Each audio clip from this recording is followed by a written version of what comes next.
جب میں زیر تعلیم تھا جامعہ اشرفیہ میں، تبھی میں نے اپنی آخرت کا سودا ان کے ہاتھ پر کر لیا۔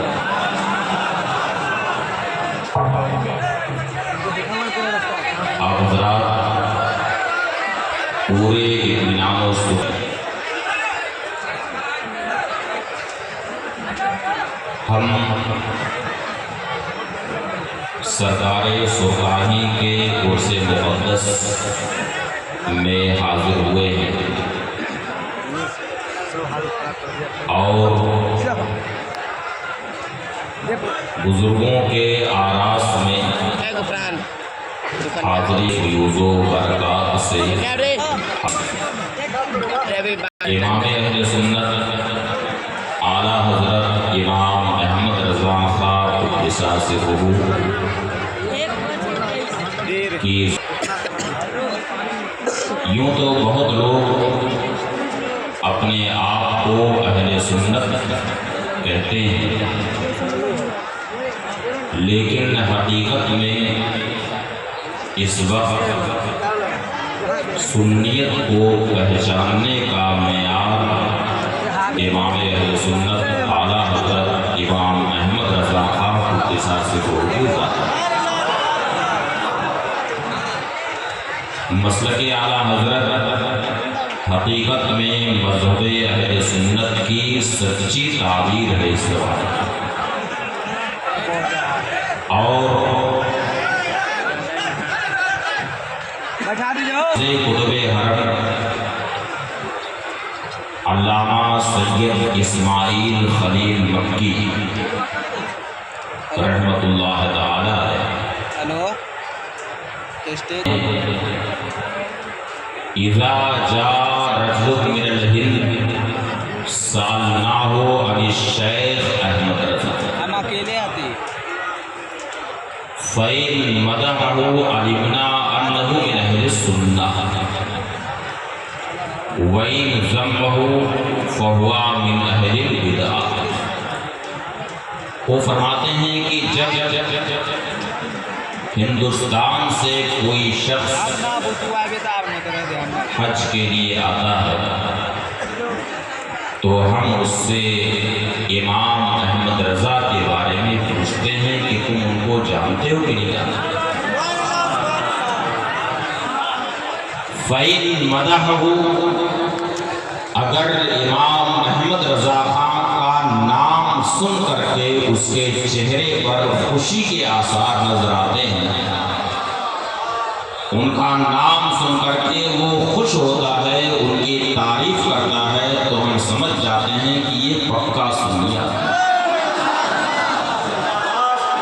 وَإِن ذَمَّهُ، اور اگر امام احمد رضا کا نام سن کر کے کہیں اس کے چہرے کا جغرافیہ بگڑتا ہوا نظر آتا ہے تو ہم سمجھ جاتے ہیں کہ یہ کوئی بد مذہب آتا ہے۔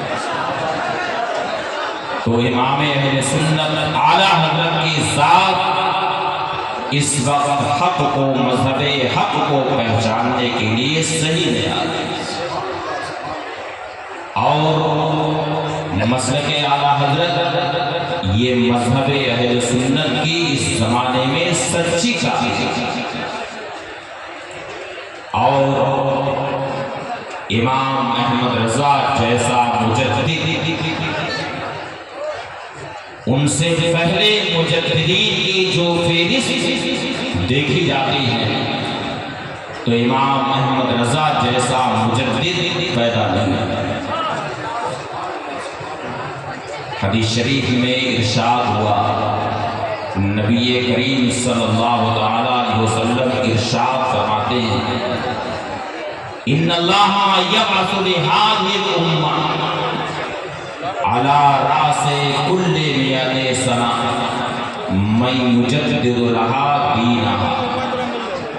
نبی کریم صلی اللہ علیہ وسلم ارشاد فرماتے ہیں کہ بے شک اللہ تعالی اس امت کے لیے ہر صدی کے آخر میں ایک مجدد بھیجتا، یعنی جب صدی ختم ہونے والی ہوتی ہے تو اللہ تعالی اس امت کے لیے کوئی مجدد بھیجتا ہے، یعنی جب روئے زمین پر گمراہیاں پھیلنے لگتی ہیں، بدعتیں رواج پانے لگتی ہیں اور گمراہیاں جنم لیتی ہیں، سنتوں پر عمل کرنا لوگ چھوڑ دیتے ہیں، تو نبی کریم صلی اللہ علیہ وسلم کی سنتوں کے احیاء کے لیے، بدعتوں کو ختم کرنے کے لیے، فتنوں کی سرکوبی کرنے کے لیے،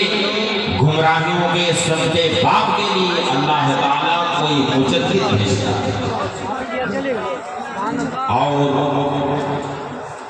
امام اہل سنت اعلیٰ حضرت قدسہ سرہ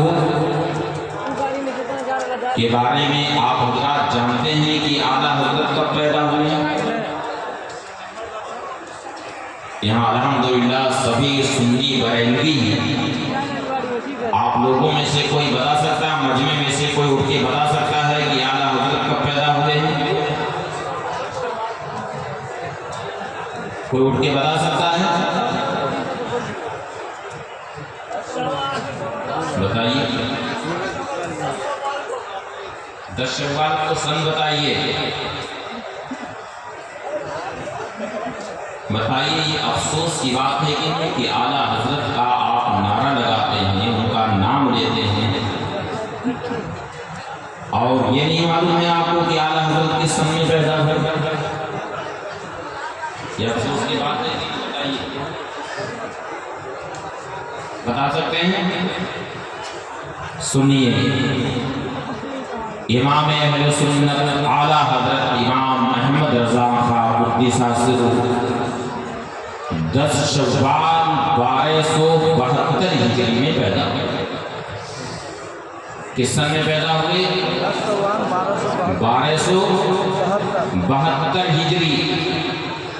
1272 ہجری یہ کون سی صدی ہوئی؟ کون سی صدی ہوئی؟ کون سی صدی؟ 13ویں صدی ہوئی۔ 13ویں ہوئی نا؟ 1272 ہجری کون سی صدی ہوئی؟ 13ویں۔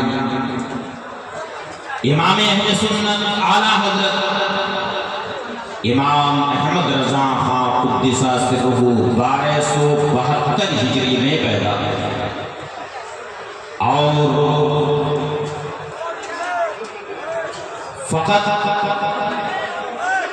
13 سال کی عمر میں امام اہل سنت اعلیٰ حضرت قدسہ سرہ سارے علوم متداولہ میں آپ نے مہارت حاصل فرمایا، اور اسی وقت آپ کے والد ماجد خاتمۃ المحدثین علامہ نقی علیہ رحمہ نے آپ کو مسند افتاء عطا فرمایا، اور باقاعدہ مہر بنوا کر کے امام اہل سنت کو عطا فرمایا، اور اعلیٰ حضرت قدسہ سرہ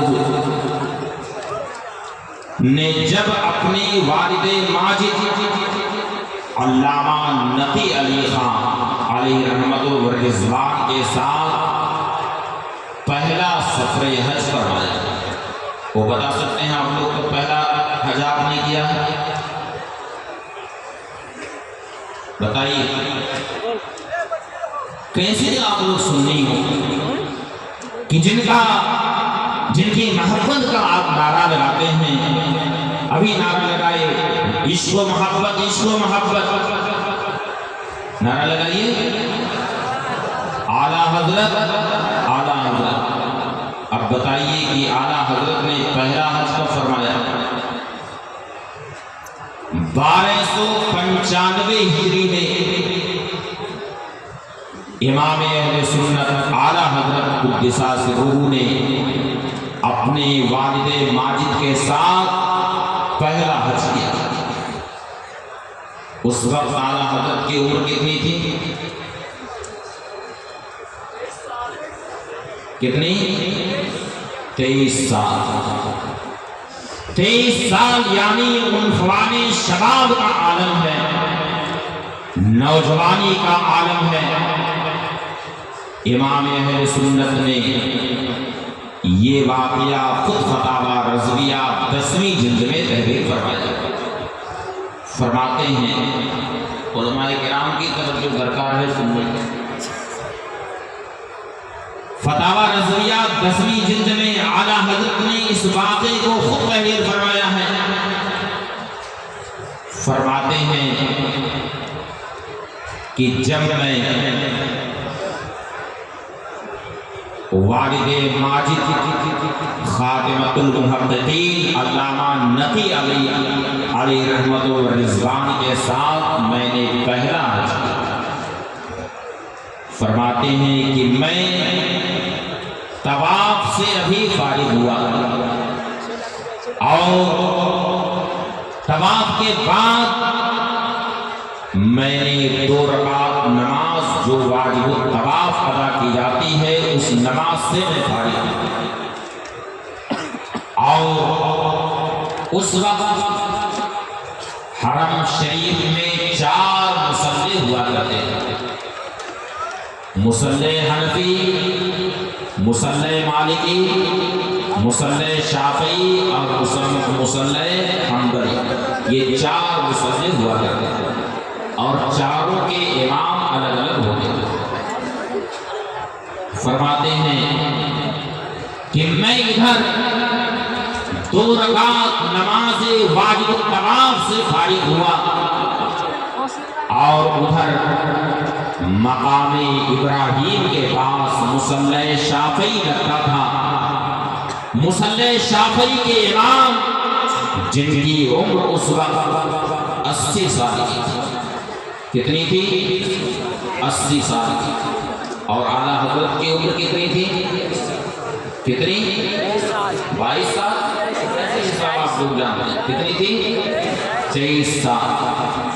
ادھر 23 سال کا ایک نوجوان عالم دین ہے اور دوسری طرف 80 سال کے بزرگ ہیں، اور فرماتے ہیں کہ ایسے بزرگ تھے جو سادات میں سے تھے اور ان کے مریدین ہزاروں کی تعداد میں صرف مکہ مکرمہ ہی نہیں بلکہ حجاز مقدس کے علاوہ مختلف ممالک میں ان کے مریدین پھیلے ہوئے اور بہت ہی صاحب سطوت و سہولت تھے، یعنی شاندار چہرے والے، ان کے چہرے سے رونق و جلال ظاہر تھا۔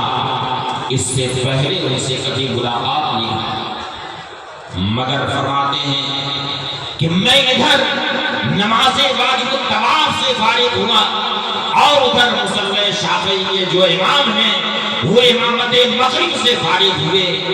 جیسے ہی انہوں نے مجھے دیکھا فوراً میرے قریب آئے اور میرا ہاتھ اپنے ہاتھوں میں لیا اور میری پیشانی پکڑ کر کے انہوں نے فرمایا واللہ انی لاجد نور اللہ من ھذا الجبین، یعنی بخدا میں کہتا ہوں کہ یہ جو پیشانی اس نوجوان عالم دین کی ہے، میں اس پیشانی میں اللہ کا نور جگمگاتا ہوا دیکھا۔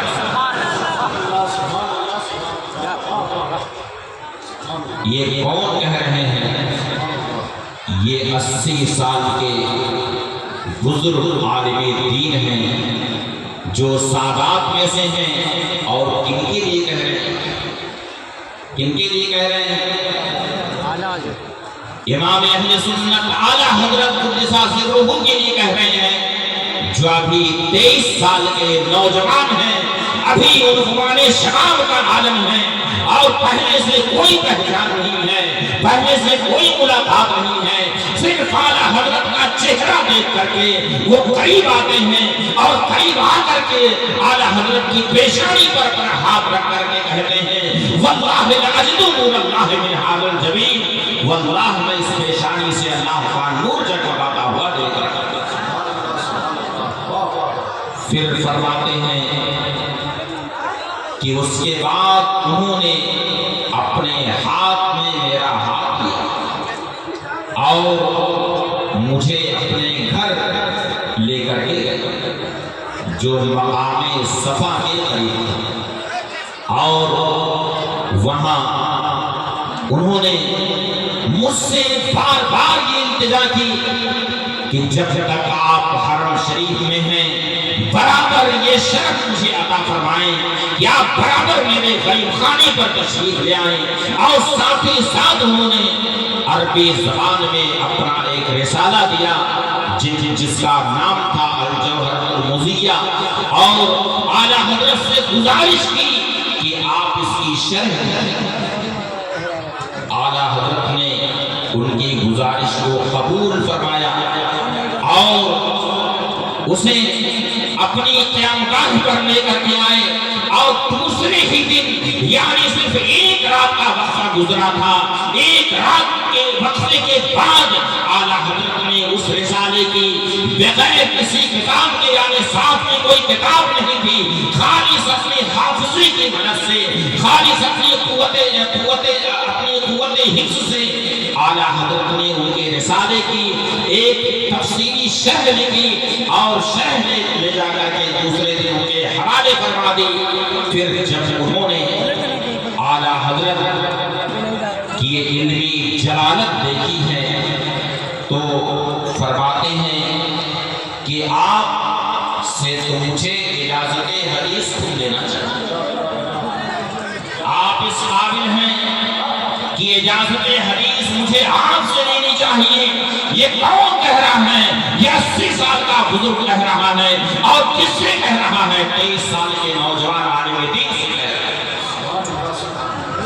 کیا کہہ رہا ہے کہ اجازت حدیث تو مجھے آپ سے لینی چاہیے، مگر چونکہ آپ نے درخواست کی ہے اس لیے میں اجازت حدیث آپ کو دیتا ہوں، اور خاص طور سے اس سلسلے سے آپ کو اجازت دیتا ہوں جس میں میرے اور امام بخاری کے درمیان صرف اور صرف 11 واسطے ہیں، اور اجازت حدیث ضرور دی لیکن اعلیٰ حضرت کے نام کے ساتھ 1 درجن سے زائد القابات عالیہ کو تحریر فرمایا، اور اسی میں یہ بھی تحریر فرمایا کہ اے احمد رضا تمہارا نام آج سے احمد ہے، احمد ضیاء الدین ہے۔ احمد ضیاء الدین کا مطلب کیا ہوتا ہے؟ دین کی روشنی۔ کیا مطلب ہوتا ہے؟ دین کی روشنی، یعنی یہ لقب دے کر کے یہ نام انہوں نے جو دیا کہ آج سے آپ کا نام احمد ضیاء الدین ہے، یہ کہہ کر کے گویا کہ ان کی نگاہیں بڑھائے دیکھ رہی تھی کہ یہ جو نوجوان عالم دین میرے سامنے اس وقت ہے، جو ہندوستان سے اس وقت تشریف لائے ہوئے ہیں، ان قریب وہ زمانہ آئے گا کہ ان کے سر پر مجددیت کا تاج رکھا جائے گا، اور ان کے ذریعے سے علم کا اجالا اور دین کی روشنی کے ذریعے سے صرف ہندوستان میں نہیں بلکہ ساری دنیا میں ان کے ذریعے سے دین کی روشنی پھیلے گی، اور سارے عالم میں ان کے نام کا ڈنڈا بجے گا، یہاں تک ان کا نام حق اور سنیت کی پہچان کا معیار ہو جائے گا، اور مسلک اعلیٰ حضرت کا نام ساری دنیا میں لیا جائے گا۔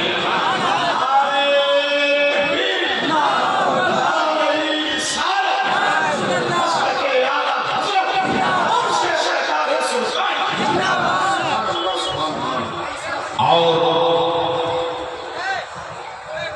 اعلیٰ حضرت کے لیے انہوں نے جو اجازت نامہ تحریر فرمایا 1 درجن سے زائد اعلیٰ حضرت کے نام کے ساتھ انہوں نے القابات عالیہ ذکر کیا، اور اسی میں فرمایا کہ الناجی منا یا خذو بصاحبہ یا خذو بید صاحبہ یوم القیامہ، یعنی اے احمد رضا قیامت کے دن ہم میں اگر کوئی مشکل میں گرفتار ہوا تو ہم میں سے جس کو بھی نجات ملے گی وہ دوسرے کی دستگیری کرے گا، اور دوسرے کا ہاتھ پکڑ کر کے وہ نجات دلائے گا، یعنی اس کے لیے نجات کا سامان فراہم کرے گا۔ یہ کوئی معمولی بات نہیں ہے۔ یہ کون کہہ رہا ہے؟ 80 سال کے جو بزرگ ہیں وہ کن کے لیے کہہ رہے ہیں؟ امام اہل سنت اعلیٰ حضرت امام احمد رضا خان قدس سرہ کے لیے کہہ رہے ہیں، اور ساری دنیا نے دیکھا کہ جب وقت آیا کہ اعلیٰ حضرت کے سر پر جب مجددیت کا تاج رکھا گیا اور ساری دنیا نے آپ کے مجدد ہونے کا اعتراف کیا، صرف مجدد ہی نہیں بلکہ مجدد اعظم ہونے کا اعتراف کیا، اس وقت کو بھی ساری دنیا نے دیکھا۔ چنانچہ اعلیٰ حضرت کے ایک دوست تھے بچپن میں، ذرا غور سے آپ سن رہے ہیں کہ نہیں؟ سن رہے ہیں؟ ہاتھ اٹھائیے، سن رہے ہیں؟ سن رہے ہیں؟ اعلیٰ حضرت کے ایک دوست تھے بچپن میں، بریلی شریف میں وہ بھی رہتے تھے، ان کا نام تھا مولوی محمد شاہ۔ اعلیٰ حضرت ان کو منتھن بھائی جان کہتے ہیں، یہ نتھن بھائی جان کہتے ہیں۔ کیا کہتے تھے؟ نتھن بھائی جان۔ ایک بار نتھن بھائی جان سے پوچھا گیا، اور پوچھنے والے کون تھے؟ اعلیٰ حضرت کے جو بھتیجے ہیں، یعنی استاد زمن علامہ حسن رضا خان علیہ رحمت و رضوان کے جو صاحبزادے ہیں علامہ حسنین رضا خان علیہ رحمت، وہ ہے پوچھنے والے۔ انہوں نے ایک بار مولانا محمد شاہ، جنہیں اعلیٰ حضرت نتھن بھائی جان کہتے ہیں، ان سے پوچھا کہ آپ تو اعلیٰ حضرت کے بچپن کے دوست ہیں، عمر میں بھی اعلیٰ حضرت سے صرف 1 سال کا فرق، بچپن سے آپ اعلیٰ حضرت کے ساتھ رہے ہیں، لیکن کیا بات ہے کہ آپ اعلیٰ حضرت کی بارگاہ کے ایسے مؤدب ہیں، ایسے باادب ہیں کہ آپ براہ راست اعلیٰ حضرت سے کوئی مسئلہ بھی آپ نہیں پوچھتے، اور کوئی مسئلہ آپ کو پوچھنا ہوتا ہے تو کسی سے پوچھواتے ہیں کہ اعلیٰ حضرت سے پوچھو۔ آخر کیا وجہ ہے اس سے؟ انہوں نے جو انکشاف فرمایا ہے میرے بھائیو ذرا اسے غور سے سنو۔ فرماتے ہیں کہ بے شک اعلیٰ حضرت ہمارے بچپن کے دوست ہیں، اور بچپن سے ہی ایک ساتھ ہم لوگ رہے، لیکن ہوا یہ کہ جب محرم الحرام 1301 ہجری کا چاند نظر آیا، کس مہینے کا چاند؟ محرم الحرام 1301 ہجری کا چاند جب نظر آیا، کون سی صدی لگ گئی؟ کون سی صدی لگ گئی؟